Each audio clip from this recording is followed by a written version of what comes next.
In today's episode, Matt Gleb is back, and I'm really excited for what we're going to talk about. My name is Luke Clayton, and welcome to the Must Increase podcast.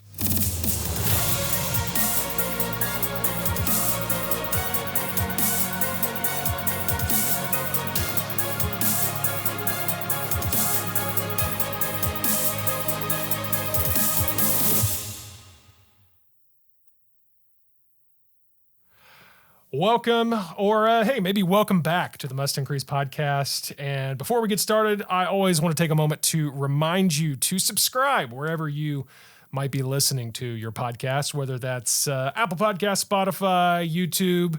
And Matt Gleb, where do you typically listen to podcasts? Like, what is your podcast app of choice, if you will? A little purple app called Podcasts on the iPhone. That's Okay. Yeah.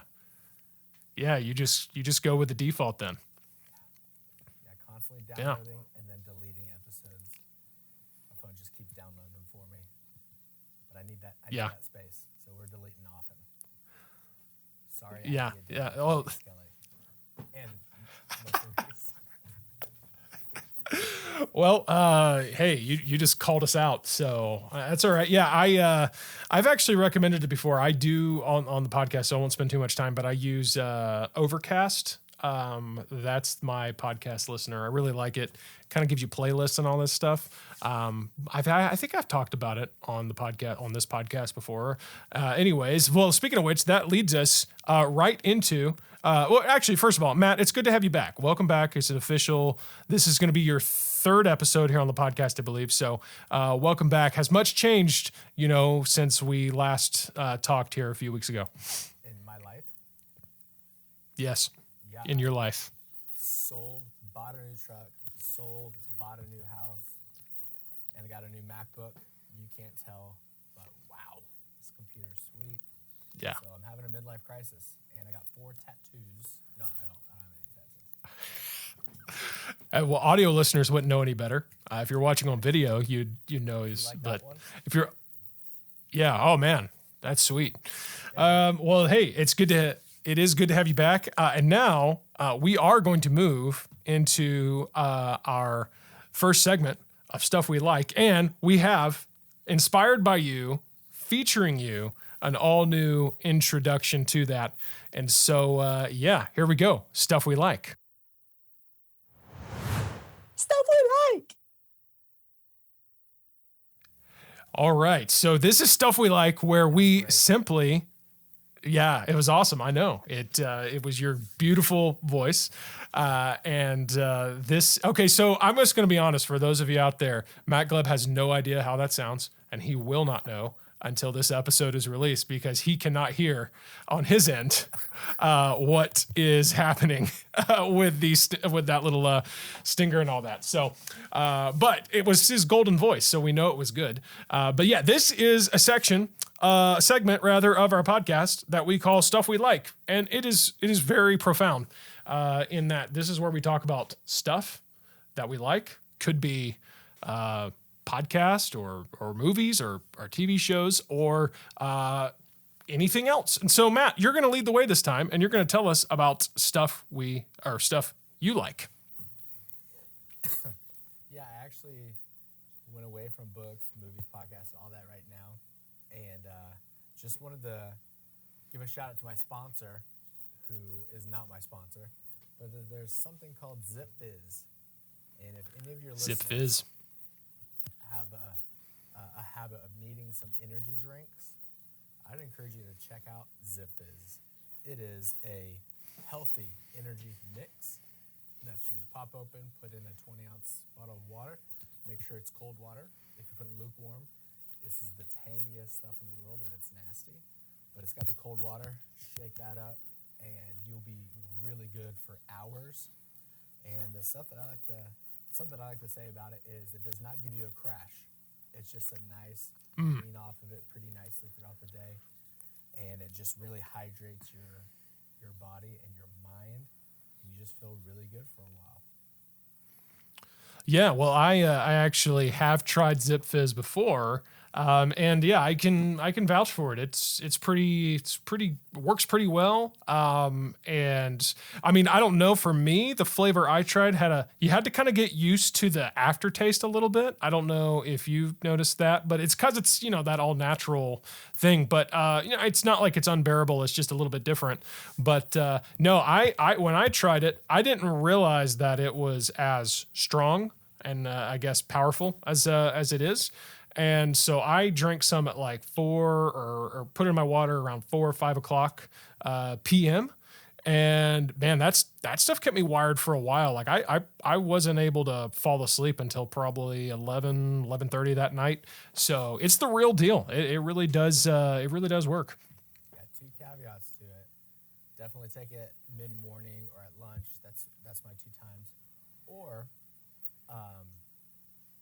not an or. The other thing to make note of is I only drink fruit punch.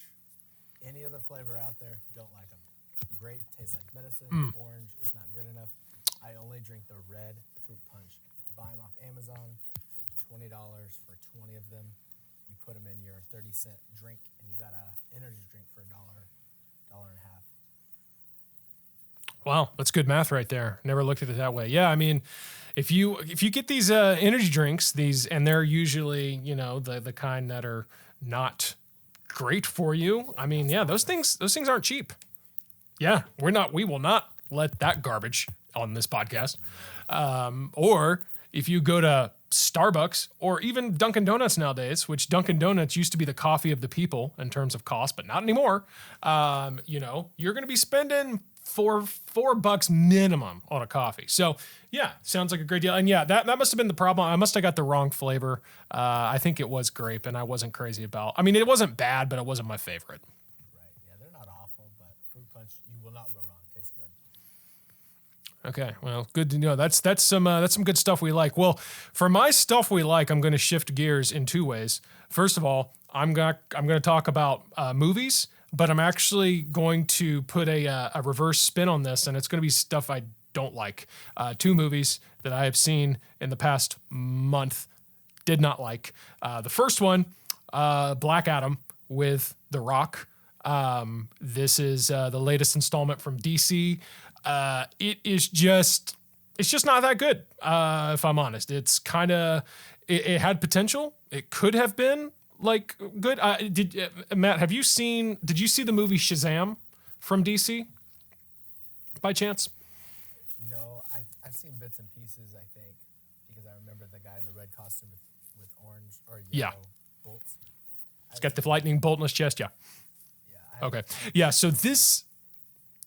Okay, yeah, so I actually didn't mind that one. Shazam, it's kind of fun, whatever, like, not my favorite, but not awful. So this Black Adam is he's kind of like the villain of that kind of universe or whatever.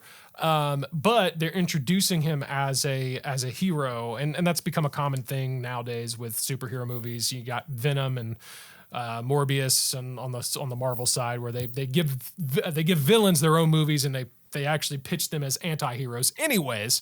So Black Adam, that's kind of the concept here.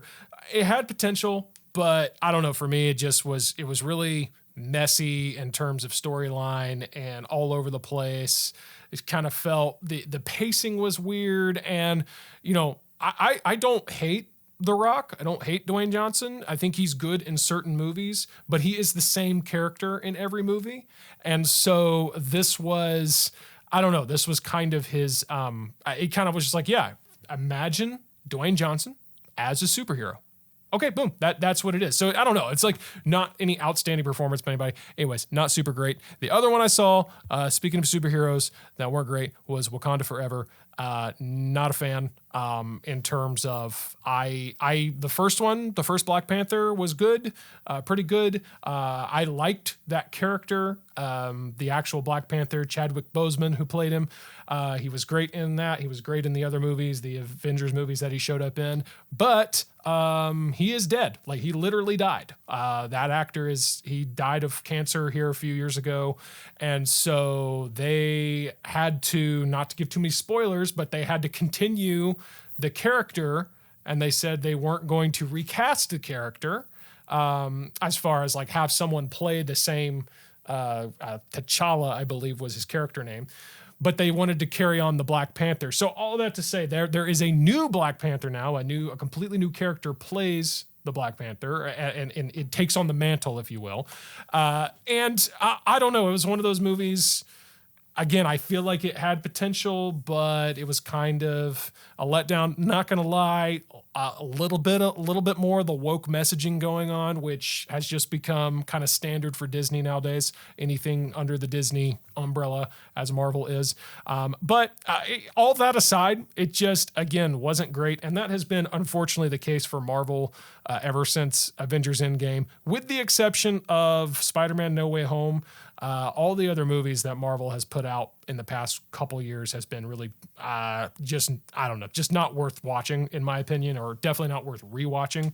I don't know, Matt, do you keep up with the Marvel or any of these franchises like that? I have not watched either of those movies you mentioned. I watched some of the TV shows, like WandaVision. I loved, although it was very slow, but it was fun. But yeah, I haven't. The other movies, I can't even think of them. Like She-Hulk, I didn't like. It was very, very. Boring. She-Hulk was no good. We didn't even finish watching like 2 episodes, and then the other show, one where like dude has different personalities. Was that Marvel?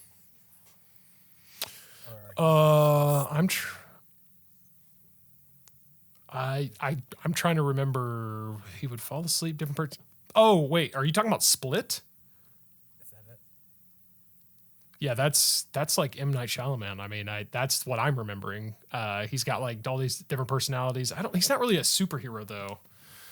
So, anyways, well,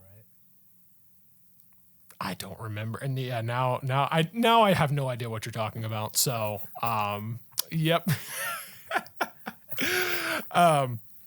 But when we talk about the series, though, yeah, WandaVision was pretty good. I didn't hate the Falcon and the Winter Soldier. I didn't hate it, but it was just kind of bland. Loki's actually my favorite. Loki was really good. Loki and Spider-Man: No Way Home have been the two standouts for as far as the Marvel titles and properties since Avengers Endgame. So anyways, all that to say, I do not recommend Black Adam or Wakanda Forever. Definitely don't take the time to go see them in the theater. I feel like that's a waste of a trip. So yeah, that's my 2 cents. Matt, any other thoughts before we move on to our next segment? All right. Well, our next segment is we do not have a intro for this as of yet, but it's where we simply take questions and we provide our answers to the best of our ability. And and if you do have any questions for us that you would like us to potentially address on a future episode, then send us a text to 615-900-4461. That's 615-900-4461, and send us your text, and we just might answer it on an episode. One question today that I wanted to address, it's in regards it is actually in regards to church media, and the question is this: do I, as a pastor or as a church, need a blog? And this is something that I do hear about pretty commonly. It's becoming less of a common kind of. It's not as cool as it used to be. Blogging used to be all the rage before social media kind of became the dominant place to be on the internet. But blogging is still out there. There's a lot of famous, if you will, blog authors. Just about any thought leader out there, I guess, if you will, has some form. They are still doing blogging, and I think of we've talked about Carey Nieuwhof before. He does a good bit of blog content. He's very big into writing, and there's others as well. And so there was a time there when it was, like I said, before social media was really catching on, where a lot of pastors would feel the need to blog. Now, from a perspective of content. Like, is it necessary for me to, because keeping up with a blog is, you've got to develop content. So from a content perspective of, okay, do I need this actual content in terms of, will it provide a lot of value to potential readers? Maybe. That's really up to you and your specific, I guess, church. If you're a pastor, like if you have a church that you believe would follow along with blog content and you think that, they're, whatever reason you think they're going to read it, great. But you have to remember this: if you're going to do it, first of all, you have to commit to it. One of the most common things I've seen, whether it's blogging or podcasting or starting a YouTube channel, is someone who says, "Hey, I'm going to do this thing," and they put out like 1, 2, 3 pieces of content and they're done, because it is a lot of upkeep. It's a lot to keep up with your content. So I always say, couple of things. If you're going to do a blog or any type of content for that matter, like I said, podcast, YouTube, always, number one, have a realistic release schedule. A lot of people say, I'm going to do a blog every week, or I'm going to do a podcast episode every week, or a YouTube video every week. That, I'll be honest, that's a little ambitious, especially if you're just starting. I have, worked my way up to that. Like, we do a weekly podcast episode, but it takes a while to get there because you're going to realize really quick it's a lot of work to keep up with. So I would say have a realistic schedule. I always tell people, don't feel like a month is too infrequent. I think that's actually a really good starting point for any type of blog or content. So maybe you say once a month, and then I always say do your batch, create your content. So for example, instead of sitting down every month, or maybe you do try to do every week or every other week and write it in real time, batch create that content. So in other words, hey, I'm going to sit down and I'm going to write 1,500 words worth of content that I'm going to release over the next 3 months. Well, that's 500 words a month. But write it all at once, or record the content of the episode all at once. I don't hide this from our listeners. We've talked about before. We tend to batch record our podcast episodes. Matt and I are recording right now. We'll get 2 or 3 episodes recorded here, and then we'll release them over the course of the next 2 or 3 weeks. There's nothing wrong with that. In fact, that's the only way, the realistic way that you can expect to really keep up with it. So that is my thoughts on blogging in terms of content development. The only reason you might want to consider doing blogs specifically, why they might still be relevant, is they do help your SEO when it comes to Google and search engines, because it shows the search engines that you are consistently updating your website. So if you're putting a new blog post on your church's website or your personal website, if you're a pastor or even somebody out there who's in business, it will show Google in this case, or Bing or any of those other smaller search engines, that, hey, they actually are updating their website. In this case, if you're on a monthly release schedule, once a month. And it does also, the content that you talk about, you want to make sure it's relevant. For example, if you're a church, you want to make sure it's relevant to church and faith and the Bible and beliefs and things like that, because then it's going to help certain topics and keywords get people connected to your website. So that is my 2 cents on blogging. Matt, I don't know if you have anything to add here. I know you're an avid writer, and so you probably have a lot of thoughts to share here. Yeah, thanks for that, Luke. Thanks finally for this time to speak about it. That's about all I got. Yeah, thank you so much. It was good to hear your points on that. And it makes complete sense to me. But yeah, I'm not into writing for fun right now, and don't have enough to say for myself on podcasts right now. So I just lean on other people. Yeah. Well, hey, I would love to get into the mind of Matt Gleb at some point with some blogging. I mean, I'd read it. I'd check it out. Actually, I will throw this out there for those out there who are wondering, hey, how could I start a blog or start putting written content out? So many pastors, it's amazing how there's this disconnect, but it's actually really simple when you finally kind of connect the dots here. Pastors, or even youth pastors such as yourself, Matt, are producing, if you will, content every week. So in other words, you're producing a sermon and teaching a sermon, preaching a sermon to your church, to your youth group, whatever, at least once a week. And so I always say, and most in the case, especially like a pastor with like a church, most of the time you have the capabilities to record at least the audio of that sermon. And so I always say, consider taking, a sermon that you've done and getting it transcribed and then developing written content from that. It still takes a little bit of effort and work, but your content is already there. Churches have no excuse when it comes to a shortage of content.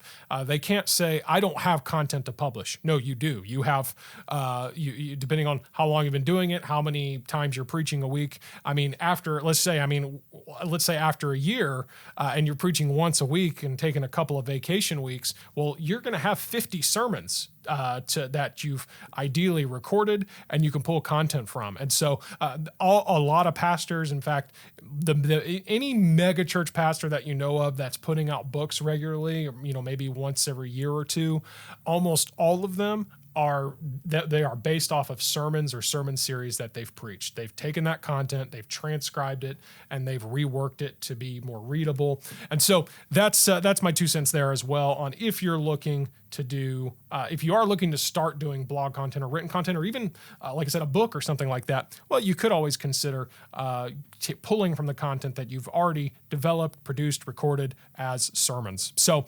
Matt, that leads us into kind of a topic for today, which at this point, I think we're just going to begin and maybe continue in a future episode. We'll see how far we get. But Matt, as I were saying, you are a youth pastor. So you've been working with, teenagers for how many years again? You've told us before. How many years have you been the youth pastor and been working with teens there? 4 to 5 years. For a while, I was the interim youth pastor as we were praying for a youth pastor. And so finally just stepped in that role myself. So yeah, around 4 to 5 years. Okay. So in your experience working with young people, for a few years, I taught in a Christian school, and so that was about 4 years, and I worked with junior high, senior high, and so that's my experience with, I guess teenagers and young people, student age in particular. But obviously, one of the things that I guess kind of that generation gets kind of criticized for is the excessive use of screens and phones and I guess technology in general. But before we pick on them too much, although we might use them as maybe our illustrations for some of the content we're going to discuss today, something we need to understand is that the screen addiction is really a generational phenomenon across all people, all ages. I remember I was sitting at a restaurant the other day and I looked at another table and it was an older couple, like in their 60s, maybe their 70s. And they, instead of talking to each other, each had their iPhone out and were on it. And that's not uncommon to see. In fact, next time you are in a public setting, particularly somewhere like an airport or a waiting room, look around and if you see somebody without their phone, that has become weird. And so this is a phenomenon across everybody, all ages and everything like that. But we wanted to kind of talk about, start to introduce this concept of some of the trends maybe that we're noticing, problems that we see, and then maybe give some feedback and some thoughts on what we can do about it. So Matt, first of all, as you work with your teenagers there and young people, how, I don't know, for you, how rampant is the problem of screen addiction? Yeah, we have several teens who are on it as much as I'd let them to be. Up in the youth room, at least, when we say we come in the youth room, we have a lot of games that they can play, a lot of things they can do. I do that on purpose, so they'll interact with each other. They can play pool together, they can play ping pong together, foosball, darts, sit on the couches. We have card games and stuff up there. So all those things are on purpose, so they will socialize, so they will have a good time with each other. So I have a couple guys that I'm thinking of who will come up, and we have a service area where everyone sits down while I teach and while we talk through passages together, where they'll just go down there while everyone else is playing games up on the upper level. They'll just go down there and watch YouTube videos. And Yeah. Most of the stuff they watch, they wouldn't mind if I was sitting right there watching it with them. You know, it's not like it's bad, but it is just addicting to them. Like as soon as school's out, they're walking up the steps to the youth room, which is what I'll be doing in about an hour, and they're already looking on their phones, putting their stuff down, and sitting in the back row, not while I'm preaching, but just on their phones the whole time. And I don't believe it's just a coincidence, but those guys are also the least happy. You know, they're always to themselves. They it doesn't seem like they're laughing or having fun. They're just watching something and they're just allowing their minds to shut off. And as you said just a second ago, we're not picking on them because at the end of the day, I want to veg. I don't want to have to think. I just want to be able to sit down for a while and relax. Yep. Watch some stupid videos, or in particular, love watching a TV series with my wife or a movie or something like that. That's a great way that we just, not that we're spending time with each other, but we could sit next to each other and, you know, hold hands and watch a show and then chat afterwards. But it's just an easy way for both of us to do that. And but it does, I feel like, parallel to you have to be entertained all the time or you're just not having a good time. And I don't know if we're going to get into this or not. Oh, do you want to say anything before I say this next chunk, which is... No. You keep on going. You're good here. Yeah, the other thing I was thinking of as you brought up this topic was we go to camp every year, and our school also does a school retreat. And if we go to the camp at the Wilds, and if we go on this school retreat, neither of those places are the kids allowed to take their phones. So they can carry them on the bus, and they could, you know, look at them on the way up and on the way back. But while they're there, they cannot have their phones. And it is amazing how good of a time everyone seems to have, even the guys who are addicted, even the guys who don't seem happy or connecting with everyone. Everybody connects with somebody. And both of those places are on purpose spiritual things so kids can grow in their spiritual lives. But it just happens by leaps and bounds when you take the entertainment out of it. When you take TV, movies, music, reels, YouTube, whatever, take it out of their lives for a couple of days, even just 2 days. It's amazing the leaps and bounds they grow. So my thoughts to parents is there is really, I don't see that much. I have one student whose parents did put a time limit on how much time they spent on their phone each day, but I really have not seen that. You know, those capabilities are out there, and we talk about them and how, oh, it's a good thing, but we don't use them, and the kids are really, really just doing what they're allowed to do. And it's that screen time is taking over, you know. And I think the math is correct. You know, when you get your weekly report of how many hours you spend on your phone each week, and for me, just minutes. That's not true, but for the hours you spend on your phone, that's that many. I think it is months out of the year, something like that, because half of our time during the day is driving, sleeping, eating, whatever. So we probably have about 12 hours a day that we're awake to do things.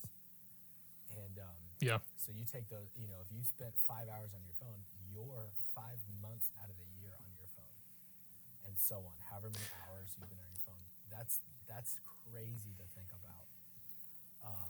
And it's one thing for us who we did not grow up with a phone in our hands until maybe our teenage, you know, 17, 18 or something like that. I had my first prepaid phone when I was 15. And but it was about the same time I got a phone.